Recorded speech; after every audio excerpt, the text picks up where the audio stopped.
Et que toutes les personnes qui veulent pas se faire spoiler l'épisode 8 des Anneaux de Pouvoir, épisode final, veuillent bien quitter les lieux. Que toutes les personnes qui veulent pas se faire spoiler l'épisode 8 des Anneaux de Pouvoir, veuillent bien quitter les lieux, s'il vous plaît. Merci d'avance.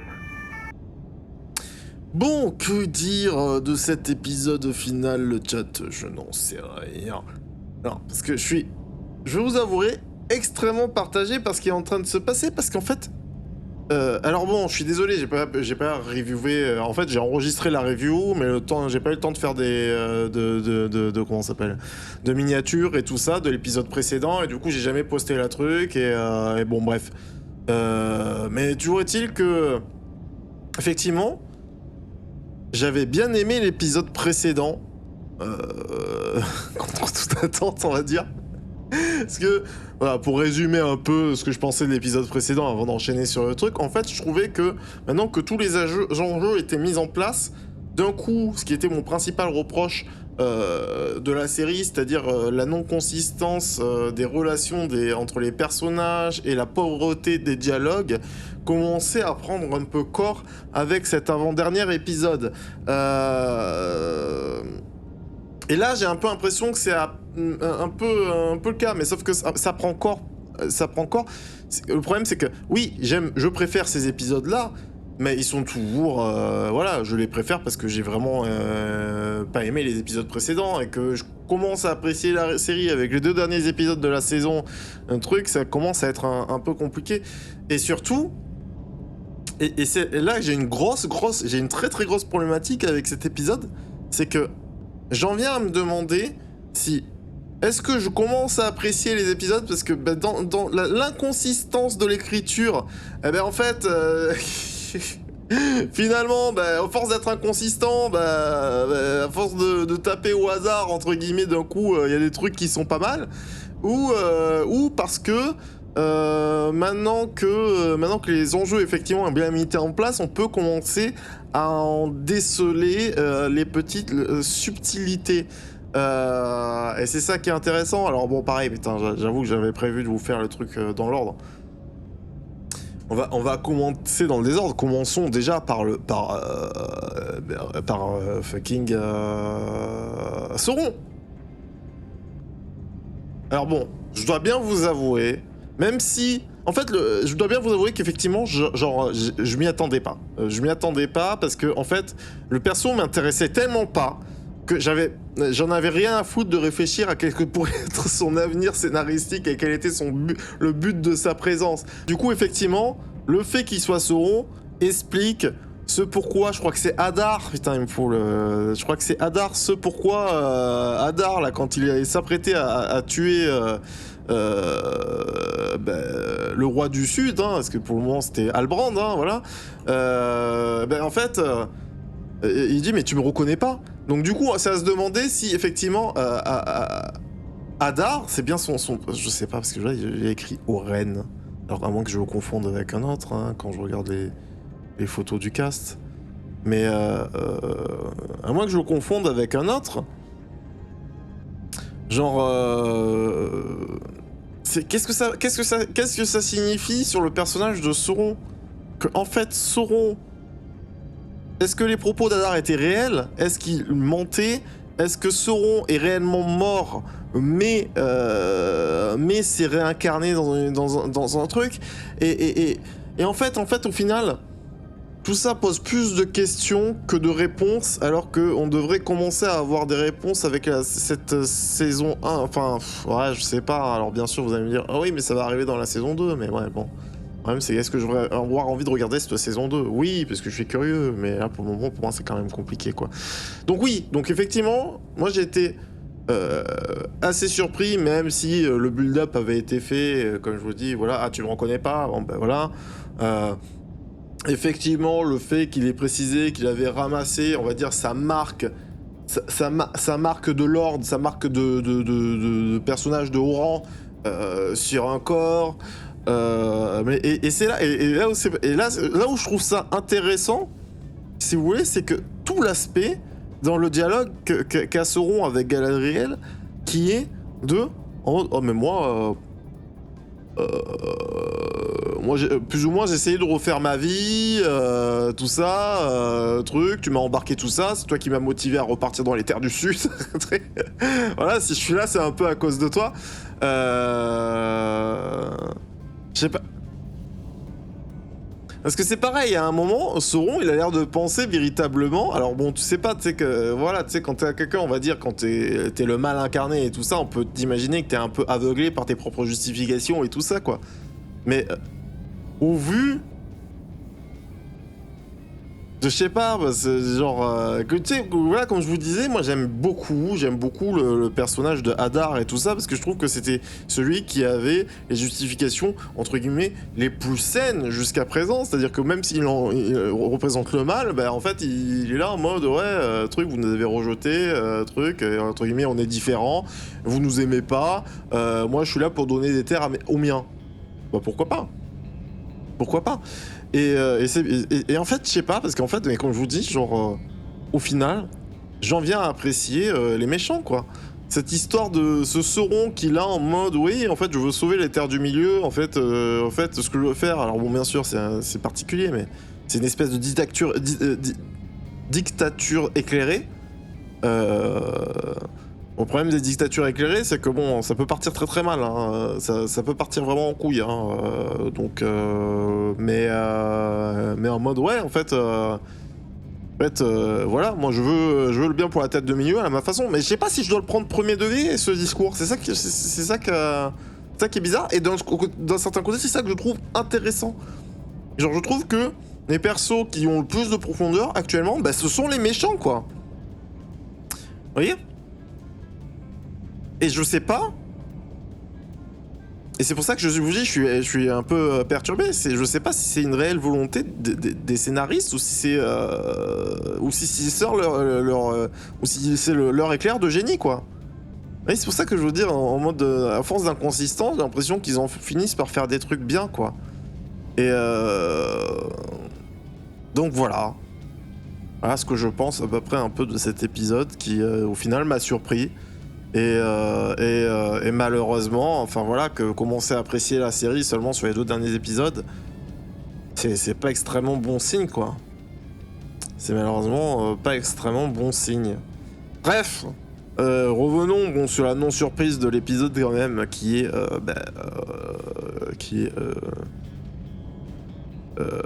bon bah c'est... Alors ils ont... J'étais en mode, franchement, je vous avouerai, ça a marché sur moi. C'est pour ça que je dis, genre, ça a marché sur moi quand ils ont essayé de faire croire que Gandalf n'était pas réellement Gandalf. Pendant l'épisode, j'étais en mode. J'essayais de chercher ce qui pouvait justifier ça dans tout ce qui nous avait été raconté jusqu'à présent. Et la seule image qui m'était revenue, mais sauf que je la trouvais tellement premier degré, parce que c'est vrai qu'en fait, quand tu vois arriver Gandalf sur le premier épisode, je sais pas si c'est le premier épisode, bon bref, dans le premier épisode, oui, c'est vrai qu'il arrive avec cette espèce de météorite là. Et c'est vrai que, bon, ben, le cratère ressemble beaucoup à l'œil de Sauron, quoi. Je m'étais fait cette réflexion quand j'avais regardé le premier épisode, et je m'étais dit, bon, le problème, c'est un peu. Enfin. C'est tellement premier degré comme truc, mais bon, c'est vrai que c'était là, quoi. C'était quand même un indice visuel, truc, et j'étais en mode, non, mais... Et pendant tout l'épisode, j'étais en mode, non, mais ils vont pas faire ça. Franchement, ils l'auraient fait... Alors, des fois, j'aime bien être surpris, hein, mais là, ils l'auraient fait, j'ai l'impression qu'on aurait pris pour des cons, parce que tout indiquait, je vous dis, tout indiquait le contraire, le fait que... Le fait qu'il s'amourache avec des hobbits, le fait au final que le mec soit habillé en gris, il a des pouvoirs magiques, tout ça. Et même, c'est ce que je me disais aussi, c'est que en fait, moi je vous avouerai que c'est pareil, je sais pas si j'en ai parlé de trucs, mais moi une des premières interprétations de l'épisode, c'est que j'en venais à me dire, parce que en fait... c'est en discutant avec un viewer que je vous avouerai, je me suis pas tout de suite dit c'est Gandalf en fait. C'est en discutant avec un viewer qui me demandait mais tu penses que c'est qui? Et j'étais en mode bon bah en vrai je pense que c'est Gandalf quoi, tu vois. En réfléchissant truc, je dis ah non en fait en y réfléchissant ouais, c'est vrai que ça a l'air d'être Gandalf au final. Et en fait je me disais et en fait moi ce que j'avais interprété parce qu'en fait pour moi voilà moi je me disais c'est soit un magicien potentiellement Gandalf, soit c'est les autres. On sait qu'il y a d'autres magiciens dans l'univers de Tolkien et tout ça. Et moi je me disais, voilà, dans ce premier épisode, quand on voyait cette comète arriver et qu'on voyait plusieurs plans de gens qui observaient la comète, moi j'imaginais dans ma tête que potentiellement ces plans suggéraient qu'en fait ils voyaient pas la même comète. On aurait pu imaginer qu'à ce moment-là, effectivement, il y ait plusieurs comètes qui soient... Je tape dans mon matos. Qui soient... vous voyez le joystick là, bref, c'est pas grave. Qui soit tombé à ce moment-là, et tu vois, tu aurais pu, grâce à la mise en scène, mettre le doute sur ça. Et du coup, on aurait pu, vu que les méchants ont l'air de dire à Gandalf, oui, t'es arrivé par le ciel, et qu'ils ont l'air de suggérer par cette telle affirmation que Sauron lui aussi est arrivé par le ciel, on aurait pu suggérer que, enfin voilà quoi, qu'effectivement, et ça aurait pu entre guillemets expliquer pourquoi ils se sont trompés. Pourquoi ils se sont trompés? Parce qu'ils ont vu une comète, ils se sont dit c'est un signe, ok, mais en fait ils sont pas tombés sur la bonne comète. Au final, on sait pas comment Sauron est arrivé, s'il était déjà là depuis un moment, s'il est arrivé par les cieux, tout ça. Si effectivement, potentiellement, peut-être que ça suggérait ça, peut-être qu'effectivement il y a eu une comète et lui il est tombé directement à la mer, mais alors du coup pourquoi cognitivement parlant, on va dire ça comme ça, Gandalf est un gamin, il sait même pas parler et lui il sait très bien s'exprimer directement avec face à Galadriel. Ouais. Non, mais ouais, non, je pense que de toute façon, lui, il est pas arrivé par le ciel. Si vraiment on prend premier degré ses propos et qu'il a vraiment récupéré sur quelqu'un sa marque de noblesse, bon, ce qui était là avant, quoi. Bref, voilà, quoi. Très dubitatif, hein, très dubitatif Et en fait, et c'est pareil, et genre, moi, j'ai reçu l'épisode en me disant, waouh, c'est cool! Là, la série, elle commence à devenir intéressante. Remarquez bien elle commence à devenir intéressante. Hein. C'est-à-dire que ça m'enjaillait pas, mais ça commençait à m'enjailler, quoi. Et sauf que c'est le dernier épisode de la saison, quoi. Merde, en fait. Merde, pour moi, c'est vraiment la série qui... on va reprendre l'analogie du soufflet, quoi.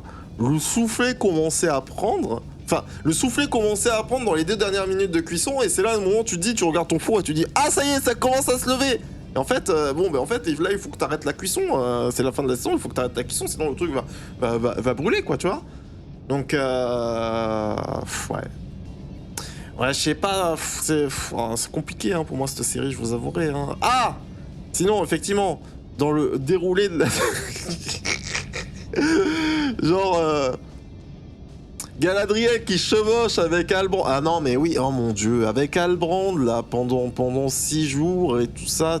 Oh, mais à quel moment c'est j'allais dire à quel moment c'est réaliste, et je suis le premier à dire le réalisme on s'en fout, mais c'est pas cohérent en fait. C'est pas cohérent. Il y aurait tellement eu moyen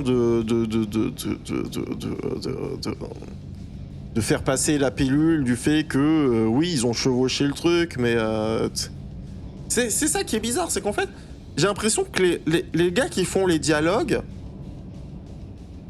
j'ai l'impression qu'ils se rendent pas compte que on les écoute les dialogues, quoi, genre oui, si tu nous donnes une information du style oui ça fait 6 jours qui sont passés qui chevauchent alors que le mec il avait l'air à l'article de la mort. L'épisode précédent, il était déjà en mode, tu sais, enfin déjà c'est pour moi en fait quand Galadriel prend le choix de le déplacer, tu te dis mais tu vas le tuer en fait. Bon en fait non, on peut pas le tuer vu que c'est Sauron, donc non, scénaristiquement c'est pas possible.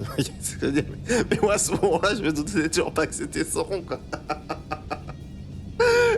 Et putain, mais parlons de ça.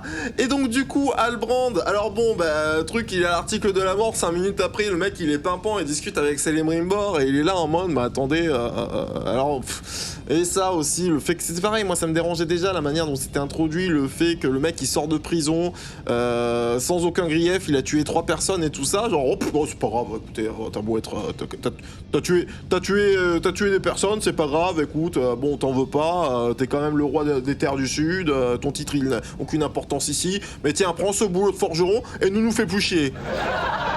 Alors déjà, j'avais eu du mal à accepter ça. Et là, le mec, il parle assez... Il apprend des trucs à un elfe qui a sans doute 10 000 fois son âge. Et il lui dit des trucs, bah attendez, mais genre, vous avez pas pensé à mélanger l'alliage, à faire un alliage et mélanger les métaux, là? Comment ça? Un humain... Bon, après, c'est... Après, oui, bon, bah après, à partir du moment où tu pars du principe que c'est Sauron, bon, bah forcément, quoi. Forcément, ça peut s'expliquer. Ouais,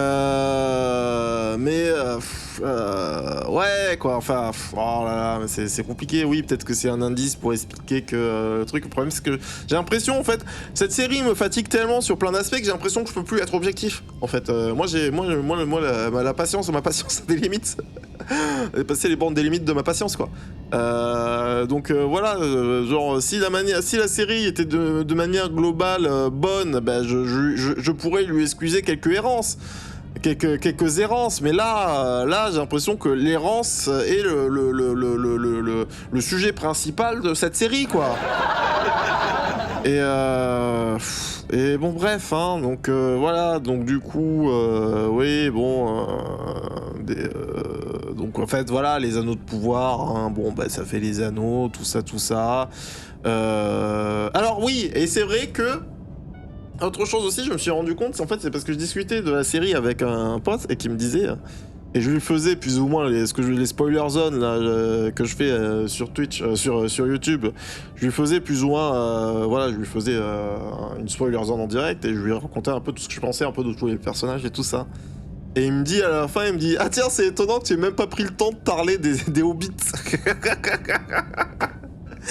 Et j'étais en mode, putain, c'est pertinent comme réflexion. Mais en fait, moi, les hobbits, je vous avouerai que, honnêtement, est-ce qu'on en a quelque chose à foutre des hobbits, même dans Le Seigneur des Anneaux? Vous voyez ce que je veux dire ou pas? Je veux dire, les hobbits, c'est les hobbits, quoi. C'est pas les personnages les plus charismatiques. Enfin, vous voyez ce que je veux dire, quoi? Et ils sont au final, pour moi, fidèles à eux-mêmes. Tu vois, quand là où moi j'ai des soucis, c'est quand on te dépeint des portraits d'elfes, des personnes qui, in fine, quand tu regardes, alors bon, c'est pas le cas d'Elrond. Mais quand tu regardes Galadriel, et quand tu regardes... Il est où et quand tu regardes Arondir, en fait, la seule profondeur de leur perso, c'est ce sont des elfes et qu'ils sont badass. Vous voyez, ça, j'ai du mal avec ça. Moi, j'ai envie d'avoir un peu plus de profondeur, chose qu'ils, je trouve, ils arrivent beaucoup plus à faire avec Elrond, même si la relation avec le nain... bon, est un peu bancal, mais je trouve que ça marche beaucoup mieux que toutes les relations qui avaient été mises en place dans l'univers de cette série. Donc voilà, j'en entends un peu plus sur la profondeur de certains persos et tout ça, quoi. Et sauf que voilà, j'ai pas d'attente en fait sur les hobbits, et que même là, si leur histoire est pas ouf, eh ben en fait c'est pas grave, c'est des hobbits. Je veux dire, c'est comme le port-salut, c'est écrit dessus que ça va pas être ouf, quoi. Vous voyez ce que je veux dire? Alors oui, du coup on se trimballe cette histoire un peu parallèle avec les hobbits et notre ami Gandalf. Mais oui, de toute façon Gandalf, de toute façon, en fait, si vous me posez la question, pour moi c'était vraiment la pire manière d'inaugurer un Gandalf, quoi, en fait, hein, c'était pas... Enfin bref. Est-ce que vraiment le but c'était de... Il y a vraiment des gens qui ont cru que c'était Sauron, en fait. Il y a vraiment des gens qui, pendant toute la série, se sont dit non mais c'est Sauron, c'est sûr. C'est Sauron, c'est sûr. Il y a vraiment des... Parce que moi, je vous dis, à la fin de la série, là, quand ils ont vraiment voulu insister sur ça, genre, ils ont commencé à me faire douter. Et en toute la saison, j'ai jamais eu aucun doute, quoi. Vous voyez ce que je veux dire? Bref. Voilà, et donc du coup aussi, parce que j'ai pas review l'épisode, mais alors peut-être petit mot quand même sur Isildur qui meurt l'épisode précédent, bon bah... Alors oui, c'est ce que je demandais, hein. C'est ce que je demandais, c'est-à-dire des actes présents qui permettent de modifier et de faire évoluer les persos présents. Et donc du coup, le chevalier là, de Numénor là, qui raccompagne Elendil, c'est ça? Qui raccompagne la princesse à Numénor, Bah, effectivement, voilà, ça lui donne un peu plus de profondeur et tout ça, mais sauf que son fils, il meurt en off-screen, quoi. Alors, j'en viens à me dire, en fait, pour moi, cette mort, elle est tellement anecdotique que j'en viens à me dire que le mec, il est pas mort, mais parce que là, parce que pour moi, c'est, enfin, là encore, vous voyez ce que je veux dire? J'ai l'impression que je porte des espoirs scénaristiques sur un personnage parce que tout ça pour ça sur ce personnage, non, enfin,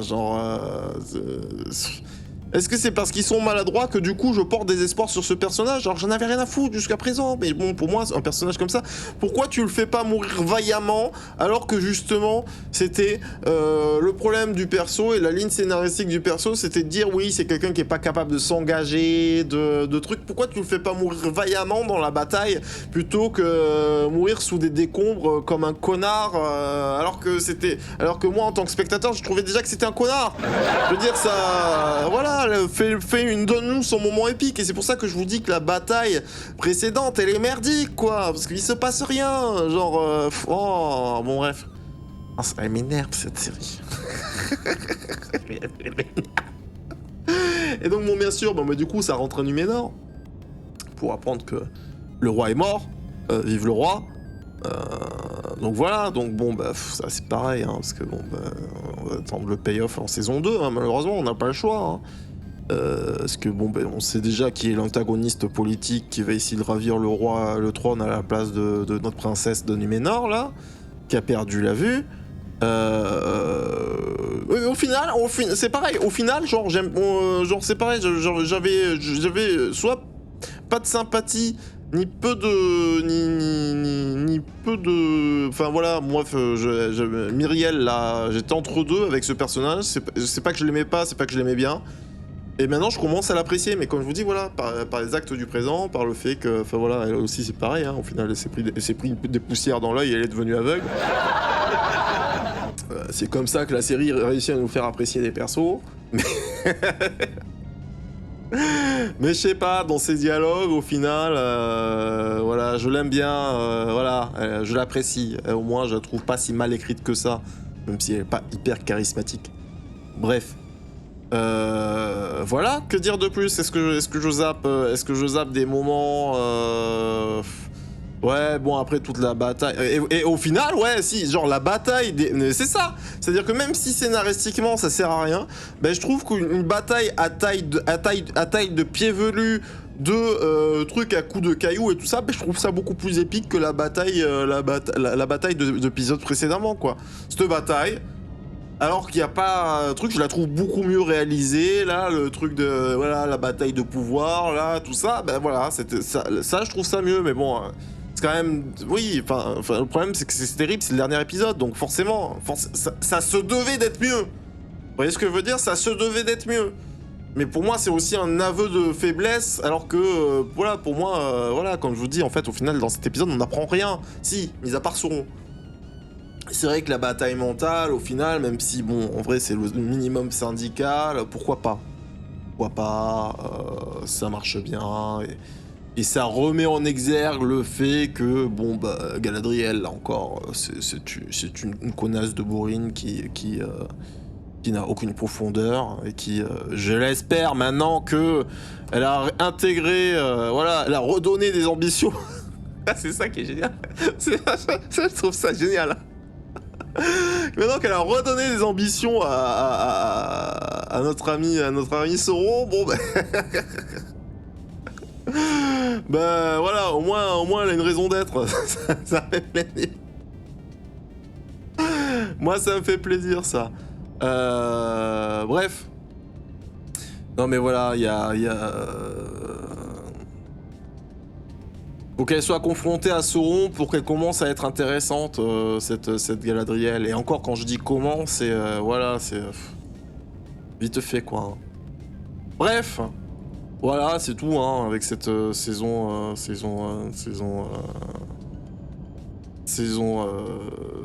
ouais, hein, je vois pas grand-chose à dire de plus pour le moment. Donc voilà. Voilà. Merci d'avoir regardé cette spoiler zone. On reviendra la saison prochaine hein, pour toujours plus de sel sur cette série. Parce que bon, je sais pas trop. En vrai, ben voilà, hein, je vais pas vous mentir que je suis pas hype à l'attente de la saison 2. Hein. Et on la regardera. Quand même. Toujours curieux de voir comment ils seront capables de vendanger cette série scénaristiquement parlant. Mais en fait, ce que je me dis, c'est que voilà, des fois, il faut une saison pour mettre en place les choses. Maintenant que les choses ont été mises en place, même s'ils ont été mal mis en place, peut-être que maintenant, il va se passer quelque chose. Peut-être. Maybe. Voilà. Bref, des bisous. À très bientôt.